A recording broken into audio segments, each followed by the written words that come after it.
Bayangkan sejenak, Anda berusia 8 tahun. Setiap pagi, sebelum matahari terbit, Anda bangun untuk membantu ayah Anda. Bukan membantu di toko keluarga, bukan membantu di kebun, tapi memungut sampah, mengais sampah orang lain, mencari botol bekas, kardus, besi tua, dari tumbukan busuk yang bahkan orang dewasa menghindar. Lalu Anda pergi ke sekolah, dengan bau yang masih menempel di pakaian, dengan tangan yang masih kotor meski sudah dicuci. Dengan harapan, hari ini teman-teman tidak akan mengejek. Tapi mereka mengejek. Setiap hari. Anak sampah, bau tong sampah, jangan duduk di sini, nanti kita kena kuman. Dan Anda hanya diam. Karena Anda tahu, memang begitu kenyataannya. Ayah Anda memang tukang sampah. Anda memang anak tukang sampah. 15 tahun kemudian, tempat yang sama, hanya saja kini gedung pencakar langit. Anda berdiri di lobi marmer, jas mahal, tangan yang dulu kotor kini bersih dan kuat. Dan di depan Anda, antrean panjang, ratusan orang. Semuanya ingin bekerja untuk Anda. Termasuk mereka. Ya, mereka. Teman-teman yang dulu mengejek, yang dulu menghindar, yang dulu membuat hidup Anda seperti neraka. Pertanyaannya, apa yang akan Anda lakukan? Membalas dendam? Menertawakan? Atau memberikan kesempatan? Ini bukan fiksi. Ini kisah nyata Adi Wijaya, yang membuktikan bahwa apa yang dimulai dari tong sampah bisa berakhir di puncak gedung pencakar langit. Tapi sebelum kita masuk ke inti cerita, izinkan saya memohon satu hal. Jika kisah ini menginspirasi Anda, jika ada satu momen yang membuat Anda ingin memeluk orang tua Anda lebih erat, atau memaafkan seseorang yang pernah menyakiti Anda, maka bantu kami. Like video ini. Tulis komentar Anda. Bagikan ke teman yang sedang berjuang. Karena channel ini hidup dari dukungan penonton seperti Anda. Baik, ambil kopi Anda. Matikan lampu yang terlalu terang. Karena kisah Adi akan membawa Anda dari sebuah kampung pemulung di Jakarta, melewati lorong-lorong sekolah yang kejam, hingga ke ruang rapat di mana keputusan besar akan diambil. Adi lahir di tahun 1996, di sebuah gubuk sederhana di pinggiran TPA Bantar Gebang, Jakarta. Bukan di rumah sakit, bidan kampung yang membantu. Ayahnya, Pak Budi, adalah pemulung sejak usia 15 tahun. Ibunya, Bu Rina, mengumpulkan kardus bekas sambil mengasuh 3 anak. Adi adalah anak kedua, di antara Dodi yang lebih tua 3 tahun dan Sinta yang lebih muda 2 tahun. Subuh adalah waktu kerja. Pukul 4 pagi, seluruh keluarga bangun. Ayah dengan gerobak dorong yang usang, ibu dengan karung goni besar. Dodi, Sinta, dan Adi masih mengantuk mengikuti. Mereka memungut sampah dari rumah-rumah di perumahan padat. Bukan sampah organik yang busuk, tapi sampah anorganik. Plastik, kaca, besi, kardus, yang bisa dijual ke pengepul. Adi berusia 5 tahun saat pertama kali dia menemukan harta. Sebuah mainan robot bekas, masih utuh, di tumpukan sampah sebuah rumah mewah. Matanya berbinar. Tidak bisa, kata ayahnya. Itu milik orang lain. Kita hanya mengambil yang sudah dibuang. Tapi ini di sampah, Pak. Di sampah rumah orang, bukan di jalan. Ada bedanya, Nak. Kita pemulung, bukan pencuri. Adi mengerti, atau mencoba mengerti. Dia meletakkan robot itu kembali, tapi matanya tidak bisa lepas. Hari itu dia belajar sesuatu. Martabat tidak bisa dibeli, tapi bisa dipilih. Ayahnya miskin, tapi ayahnya bangga.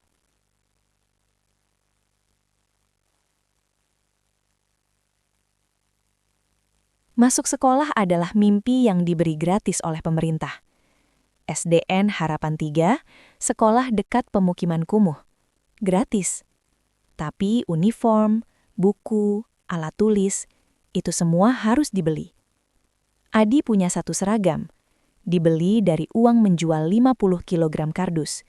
Dicuci setiap malam, dikenakan lagi pagi. Kadang masih lembab. Hari pertama sekolah. Adi berusia 7 tahun. Dia duduk di paling belakang. Bukan karena tinggi, tapi karena dia tahu baunya tidak enak. Bau yang tidak bisa hilang meski sudah mandi dengan sabun murah. Tapi anak-anak tahu. Anak-anak selalu tahu. "Kamu bau," bisik seorang anak bernama Raka. Anak dengan sepatu baru, tas Barbie, dan bau parfum. Adi tidak menjawab. Dia hanya menunduk. Tapi Raka tidak berhenti. Hari berikutnya Raka membawa teman-temannya. "Ini anak tukang sampah. Lihat tangannya, kotor. Jangan main sama dia, nanti kita jadi miskin juga." Adi pulang menangis, tapi tidak memberitahu ayah. Karena dia tahu, ayahnya akan sedih dan ayahnya sudah cukup lelah.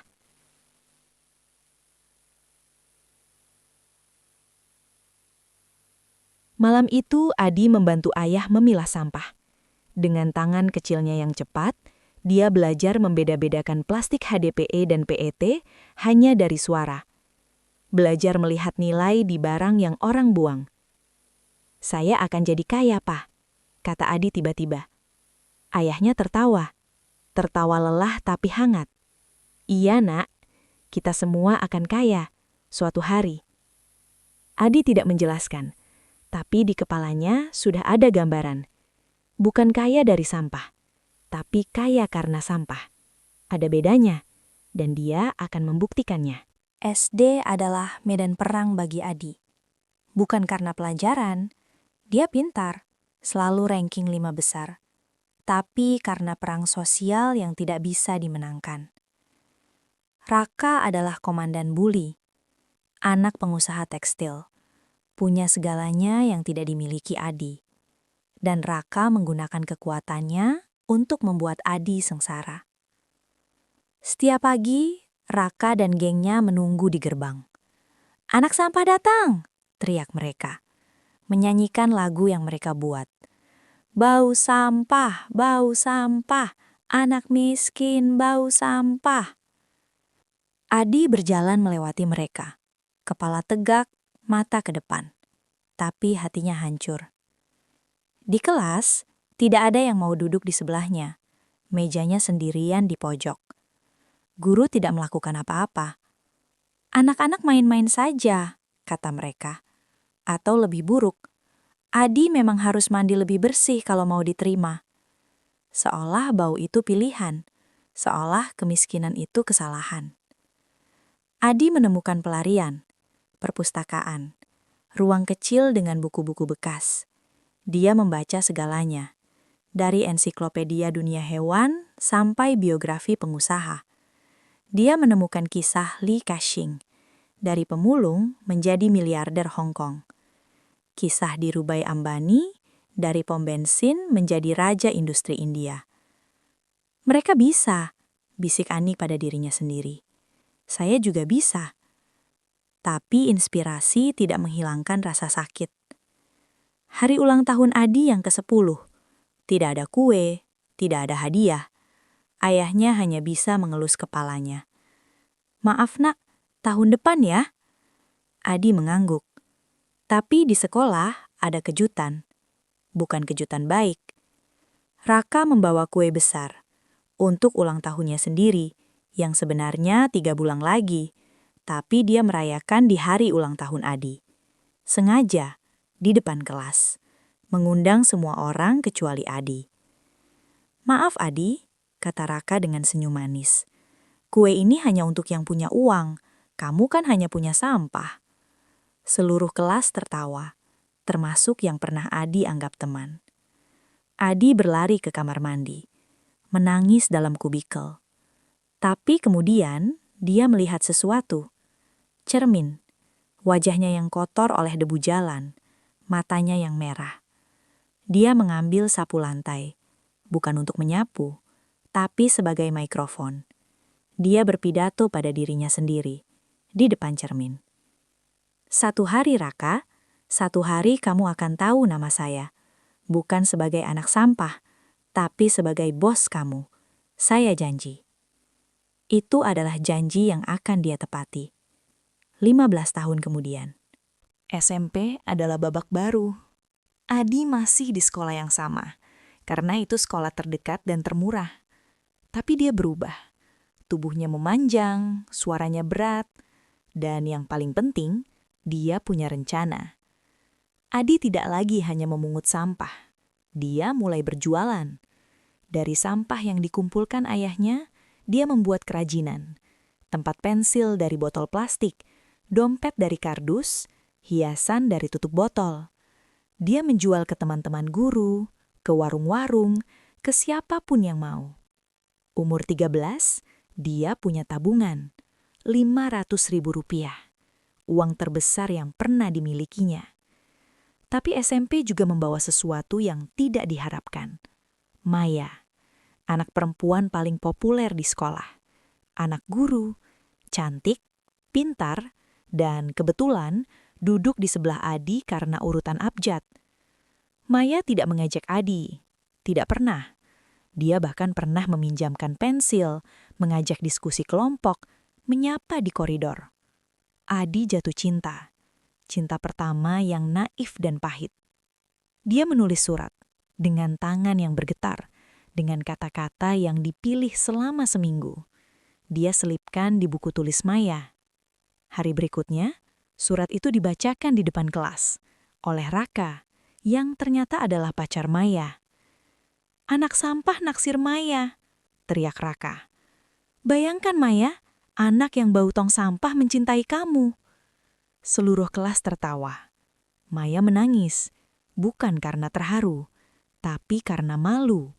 Malu dicintai oleh anak sampah. Dia menatap Adi, bukan dengan belas kasihan, tapi dengan jijik. "Jangan pernah dekati saya lagi. Saya tidak mau kena kotoran." Adi hancur. Lebih hancur dari bullying Raka. Karena ini adalah pengkhianatan harapan. Dia pikir, mungkin, bisa saja ada yang melihatnya sebagai manusia. Tapi tidak ada. Malam itu, Adi tidak menangis. Dia duduk di tumpukan kardus yang baru dikumpulkan ayahnya. Dia membuka buku bisnis yang dipinjam dari perpustakaan. Dia belajar tentang recycling, tentang circular economy, tentang bagaimana sampah bisa menjadi emas jika diproses dengan benar. "Raka punya harta dari ayahnya," bisik Adi. "Saya akan punya harta dari sampah, dan itu akan jadi milik saya sendiri. Bukan warisan, tapi karya." Ayahnya melihat dari kejauhan. Tidak mengerti apa yang dipikirkan anaknya, tapi melihat tekad yang tidak pernah dilihatnya sebelumnya. "Adi," panggil ayahnya. "Istirahat, Nak, sudah malam." "Sebentar lagi, Pak. Saya sedang belajar cara mengubah dunia." Ayahnya tersenyum, tidak mengerti, tapi percaya. SMA adalah titik balik. Adi bersekolah di SMK, Sekolah Menengah Kejuruan, jurusan Teknik Mesin. Bukan karena passion, tapi karena dia tahu dia butuh skill teknis untuk mengubah sampah menjadi produk. Dia bekerja sambil sekolah di pabrik pengolahan plastik kecil. Gaji Rp800.000 per bulan. Setengah untuk keluarga, setengah untuk tabungan usaha. Umur 16, Adi membuat mesin pres plastik pertama. Dari besi bekas, dari motor bekas. Dari trial and error yang memakan waktu 8 bulan. Mesin itu berhasil. Tidak sempurna, tapi bisa mengepres plastik menjadi balok yang bisa dijual 5 kali lipat harga lus. Adi memulai Budi Jaya, dinamai ayahnya. Usaha pengolahan sampah skala kecil di lahan sewa 50 meter persegi, dengan 3 karyawan, ayahnya, ibunya, dan Dodi kakaknya. Pertama tahun rugi, mesin sering rusak, pelanggan tidak percaya pada anak muda. Kedua tahun impas, Adi belajar marketing, belajar negosiasi, belajar bahwa bisnis bukan hanya produk, tapi hubungan. Ketiga tahun untung, Rp10 juta per bulan. Uang yang sangat besar bagi keluarga mereka. Tapi Adi tidak berhenti, dia melihat lebih jauh, e-commerce. Tahun 2013, Tokopedia dan Bukalapak baru mulai booming. Adi mendaftar, menjual produk daur ulang online. Penjualan meledak, 100 juta rupiah per bulan. Kemudian 500 juta rupiah, kemudian 1 miliar rupiah. Adi berusia 19 tahun, memiliki perusahaan dengan 50 karyawan, mengolah 5 ton sampah per hari. Dan yang paling penting, dia membuktikan bahwa sampah bisa jadi emas. Tapi ada yang lebih penting dari uang. Suatu hari, seorang pembeli datang ke pabrik, ingin melihat proses. Orang itu adalah Pak Hartono, pengusaha properti terkemuka. Pak Hartono melihat Adi, anak muda dengan tangan kasar, wajah lelah tapi mata yang berapi-api. "Kamu pemiliknya?" tanya Pak Hartono. "Iya, Pak." "Umur?" 19, Pak." "Bagaimana kamu belajar semua ini?" Adi tersenyum. "Dari sampah, Pak. Sampah mengajarkan saya bahwa yang dibuang orang bisa jadi berharga. Saya hanya menerapkan hal yang sama pada diri saya." Pak Hartono terdiam, lalu berkata, "Saya punya proyek. Apartemen hijau butuh sistem pengolahan sampah terintegrasi. Kamu bisa?" "Bisa, Pak. Saya akan belajar kalau belum bisa." Pak Hartono tertawa. Saya suka jawaban itu. Proyek itu menjadi pintu gerbang. Adi belajar tentang green building, tentang sustainability, tentang bagaimana sampah bisa menjadi fitur, bukan bug dalam arsitektur modern. Dia kuliah sambil kerja di universitas terbuka, jurusan manajemen. Tidak ada yang tahu, tidak ada yang peduli. Yang penting dia punya ijazah. Umur 22 tahun, Adi mengubah Budi Jaya menjadi Wijaya Sirkular, perusahaan solusi lingkungan terintegrasi, bukan lagi pemulung, tapi konsultan, kontraktor, pemain di level yang sama dengan perusahaan multinasional. Dan dia belum selesai, dia baru mulai. Reuni SMP, tahun 2018. Adi berusia 22 tahun, tapi sudah memiliki perusahaan bernilai 50 miliar rupiah. Dia tidak ingin pergi. Tidak ada kenangan baik di sana. Tapi kemudian, dia membaca daftar peserta. Raka ada di daftar. Maya juga. Dia memutuskan untuk pergi. Bukan untuk pamer, tapi untuk penutupan. Untuk melihat, apakah luka sudah sembuh atau masih berdarah. Acara di Hotel Bintang 3. Adi datang dengan mobil company car, Toyota Innova. Tidak mewah, tapi bersih dan profesional. Dia mengenakan kemeja batik. Tidak mahal, tapi rapi. Raka datang dengan BMW. Jam tangan mewah, bercanda keras dengan teman-teman lamanya. Dia tidak berubah, masih sama. Atau lebih buruk, kini dia punya alasan untuk merasa superior. Maya datang, masih cantik, menikah dengan pengusaha. Tapi mata yang dulu penuh canda, kini terlihat kosong. Adi duduk di sudut, tidak banyak bicara, hanya mengamati. Hingga Raka melihatnya. "Adi? Adi tukang sampah?" Seluruh ruangan hening, semua mata menatap. "Iya, Raka," jawab Adi tenang. "Saya Adi." Raka tertawa, tertawa yang sama. "Masih jadi tukang sampah ya? Mobil Innova, company car kan? Jadi supir sekarang. Bagus, bagus, naik pangkat." Teman-teman lain tertawa. Tidak semua, tapi cukup banyak. Adi tersenyum. "Bukan supir, Raka. Saya pemilik perusahaannya. Wijaya Sirkular. Mungkin kamu pernah dengar." Raka membeku. Dia pernah dengar. Wijaya Sirkular baru saja memenangkan proyek besar dari pemerintah. Sistem pengolahan sampah untuk 10 kota. Nilai 100 miliar rupiah. "Kamu bohong," kata Raka. Tapi suaranya tidak yakin. Adi mengeluarkan kartu nama, menyerahkan ke Raka. "Kalau butuh kerja, hubungi saya. Kami selalu cari orang yang punya pengalaman dengan sampah." Raka merah, marah, malu. Dia melempar kartu nama itu.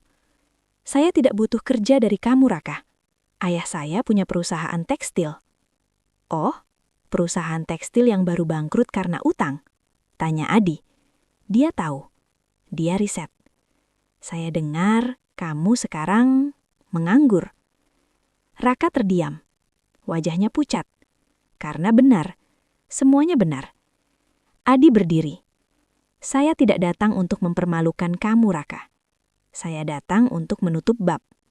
Kamu membuat 10 tahun pertama hidup saya neraka. Tapi kamu juga membuat saya bertekad. Jadi, terima kasih. Dia melihat Maya, yang menatapnya dengan mata berbeda. Bukan jijik, tapi penasaran. Sesal? Maya, kata Adi, surat saya dulu kamu baca. Maya terkejut. Aku tidak apa-apa. Isinya sederhana saja, bahwa kamu adalah orang pertama yang baik pada saya. Saya salah mengartikan kebaikan sebagai cinta. Tapi terima kasih, karena kamu mengajarkan saya bahwa saya bisa mencintai, bahkan saat tidak dicintai balik. Adi pergi, bukan dengan dendam, tapi dengan damai. Tapi cerita belum selesai, karena 3 tahun kemudian, Raka benar-benar datang ke kantornya. Bukan untuk berteman, tapi untuk melamar kerja. Tahun 2021. Adi berusia 25 tahun. Wijaya Sirkular kini bernilai 500 miliar rupiah, mempekerjakan 2.000 orang, memiliki 10 pabrik di seluruh Indonesia, dan yang paling penting, membuka lowongan 100 posisi baru. Berita itu viral, 10.000 orang melamar, termasuk secara tidak terduga Raka. Adi melihat CV itu di mejanya. Raka Santoso, umur 25, pengalaman tidak ada yang relevan, pendidikan SMA, status menganggur 3 tahun. Di catatan interview, saya kenal CEO, kami sekelas. Adi tertawa, bukan tertawa keji, tertawa ironis. Dia bisa menolak, 1 klik HRD akan mengirim email standar. Terima kasih, tidak lolos. Tapi dia memanggil Raka, personal. Raka masuk ruangan dengan wajah pucat, jas bekas, sepatu yang sudah tidak mengkilap. Dia berdiri, tidak berani duduk. Adi, Pak Adi, saya... Duduk Raka. Raka kaku. Saya lihat kamu menganggur 3 tahun, kata Adi.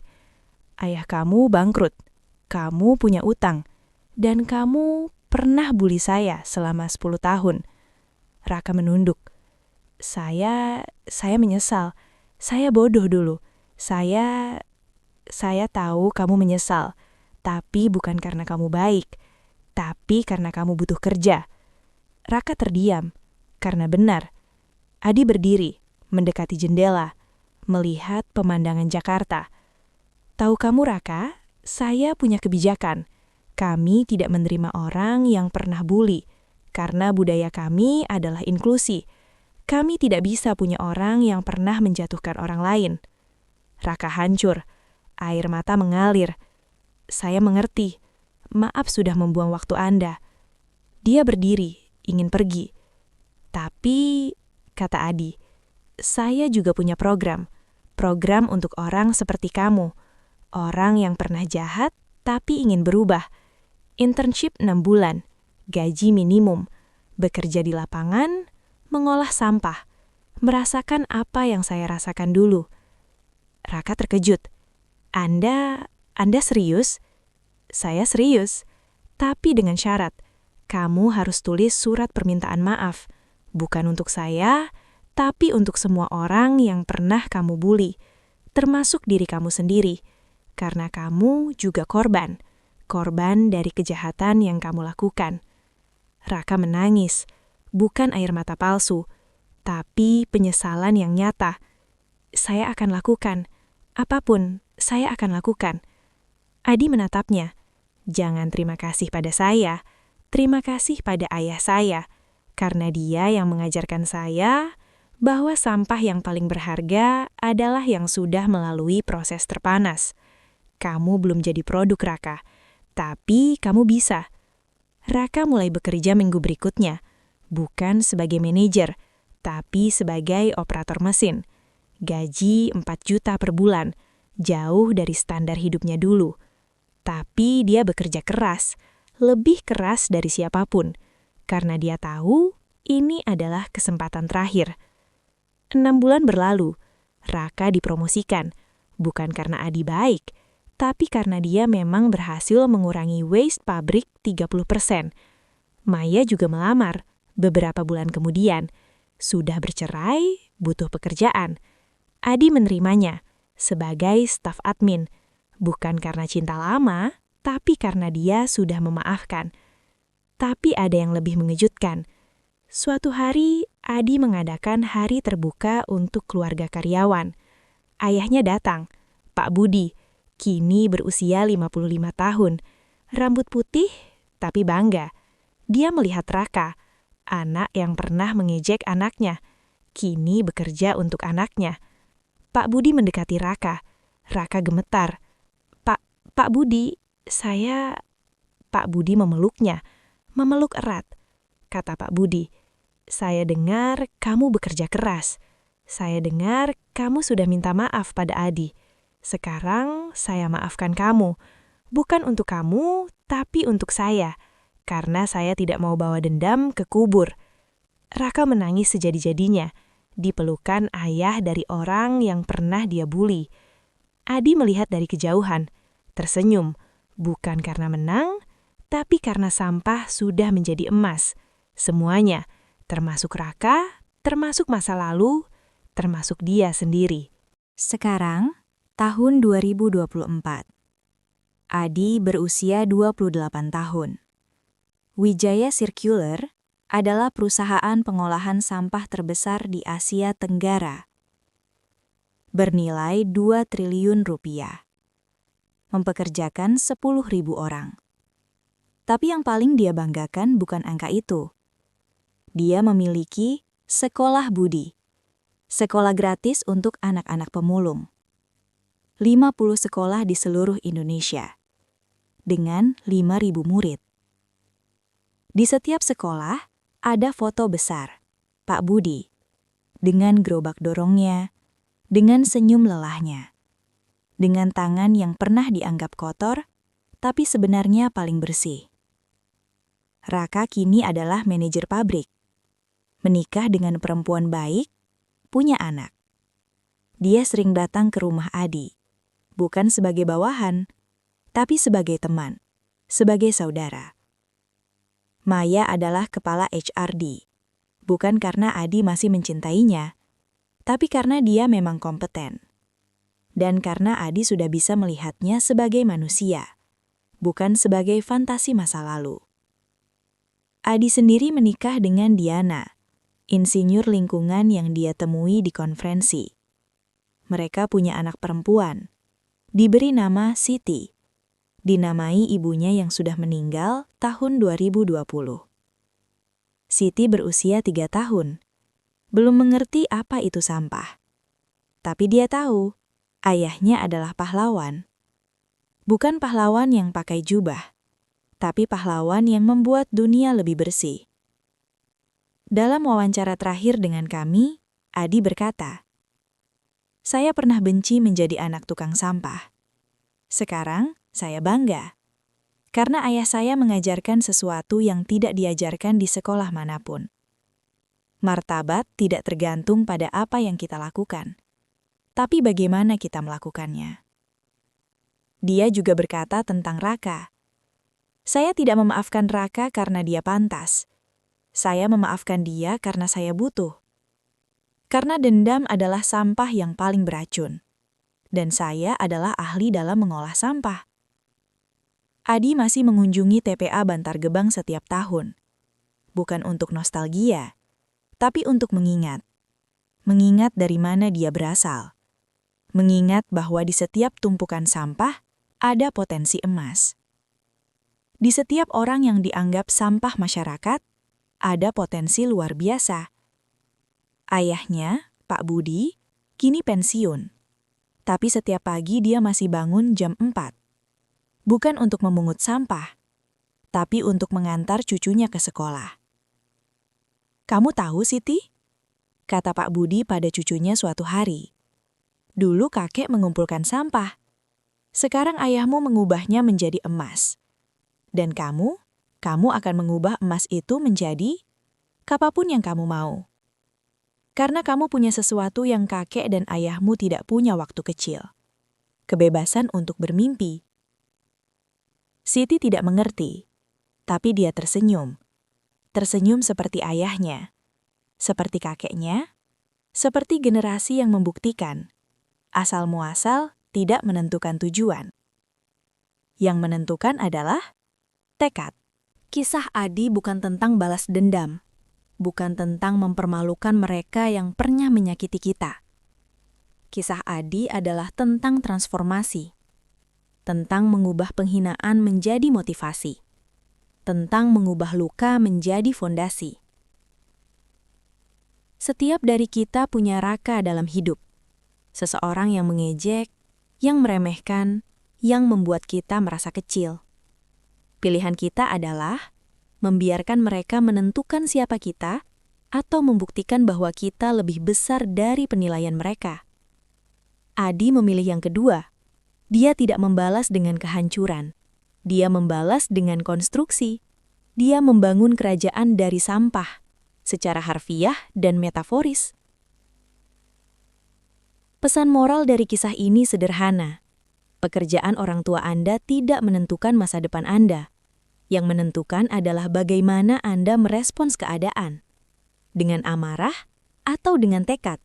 Dengan dendam atau dengan pembangunan. Terima kasih telah menemani kami malam ini. Terima kasih telah menyaksikan kisah ini hingga akhir.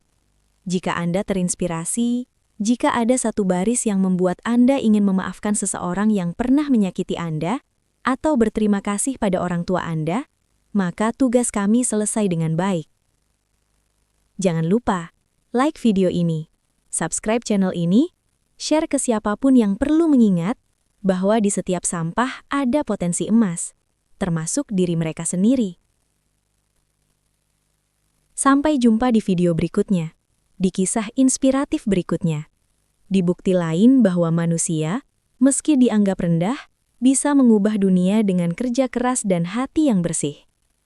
Selamat malam, dan selamat mengubah sampah menjadi emas.